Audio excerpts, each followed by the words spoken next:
The Wintrust Arena was supposed to be a cathedral of noise, a stage for Angel Reese's return, the moment that Kai Barbie reminded the basketball world why she called herself the queen of the WNBA. Weeks of hype, cryptic Instagram posts, dramatic teasers, it was all building to this. But when the cameras panned across the stands, the truth cut deeper than any hot take ever could. Only 6,724 fans showed up. In an arena built to hold 9,500, nearly 3,000 seats sat empty. This wasn't a coronation. It was an exposed reality. The WNBA's so-called queen had returned to a court littered with silence, and the message was brutal. The hype machine had run out of steam. It was supposed to be a homecoming, but instead it felt like an unmasking. Reese, who for months claimed she was the face of sellout crowds and the heartbeat of women's basketball, couldn't even draw a near-capacity audience. The excuses didn't matter. The optics told the story. Just months ago she had bragged that people packed arenas to watch her, but when you trace the numbers, the truth emerged: those crowds were never hers. They belonged to Caitlin Clark. Every game Clark touched turned into an event. Every night she stepped on the court, arenas swelled with fans eager to witness history. And the moment she wasn't there, the energy evaporated.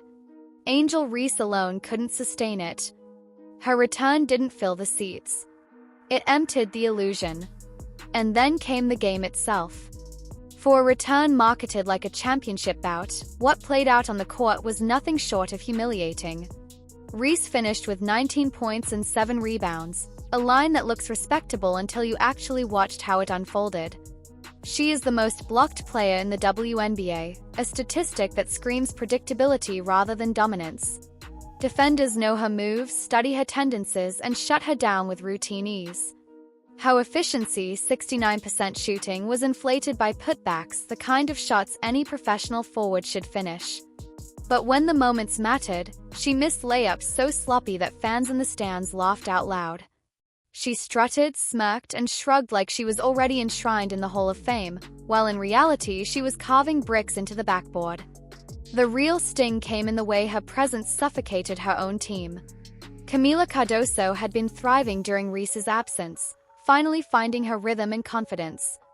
But the moment Reese stepped back onto the floor, Cardoso's production plummeted. Her touches disappeared. The ball stopped moving. The chemistry unraveled. This wasn't leadership, it was sabotage in designer headbands.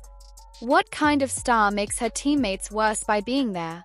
That's not how dynasties are built. That's how locker rooms fracture. The contrast with Caitlin Clark loomed over everything like a shadow. While Reese's return was marred by empty seats and awkward play, Clark was caught in a different storm entirely: the Indiana Fever's cover-up of her injury timeline. Fans discovered the organization had lied about when she got hurt, claiming it happened on August 7th, even though footage from that day showed her walking perfectly fine. The fan base erupted, demanding transparency, threatening lawsuits, and pushing for accountability. That's what true star power looks like: a following that refuses to accept deception, that fights for the integrity of the game. Meanwhile, Reese's supporters were left making excuses for poor attendance and mocking critics who dared to question her performance. One fan base demands excellence. The other settles for spectacle. And then the delusion reached its breaking point. Reese actually declared that she wanted to launch a signature shoe line to rival Michael Jordan's Air Jordans. She wanted people to wear Angel Reese ones everywhere, to turn her name into a global brand. But the disconnect between ambition and reality was staggering. Michael Jordan built an empire because he was the greatest player in history, because his dominance transcended sports and bled into culture. Angel Reese can't even sell out her own arena. The idea that she could revolutionize the sneaker industry is laughable. She doesn't have the transcendent star power, the generational influence, or the cultural gravity to pull it off. At this point, she's closer to selling discount slides than competing with Nike's crown jewel. The market has already spoken. Empty arenas, declining merchandise sales, social media engagement dropping as fast as her field goal percentage in crunch time. You can't manufacture true stardom through Instagram posts and exaggerated celebrations. And the WNBA is learning that lesson the hard way. For too long, the league has leaned on manufactured narratives, pushing personalities instead of excellence, hype instead of substance. But fans aren't stupid. They know the difference between authentic greatness and artificial buzz. That's why Caitlin Clark's games sell out while Angel Reese's look like high school scrimmages. And the fallout is bigger than one player's bad night. It cuts to the heart of the league's credibility. Television ratings dip when certain personalities are shoved to the forefront. Merchandise sales spike and collapse depending on which players actually deliver. The league is learning painfully that it can't force a star into existence. Social media may inflate a reputation, but only the game itself can cement it. And when the lights came on at Wintrust Arena, Reese didn't cement her legacy, she cracked it. The damage doesn't stop there. Every empty seat means lost revenue, fewer tickets sold, fewer concessions bought, fewer eyes on sponsorship banners. For a league desperate for financial stability, nights like this are catastrophic. And the international implications are just as devastating. Women's basketball wants to expand globally, but what kind of message does this send to potential fans overseas? That supposed superstars can't even pack their home courts? That the biggest headlines are about fake injuries and Instagram feuds rather than championships and dominance?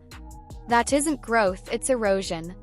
Angel Reese's return was marketed as a triumph, but it turned into a cautionary tale. The memes are already viral. The side-by-side attendance comparisons are spreading like wildfire. Analysts are dissecting her performance, exposing every missed opportunity and every inflated stat. And the narrative is no longer in her control. This wasn't just a tough night.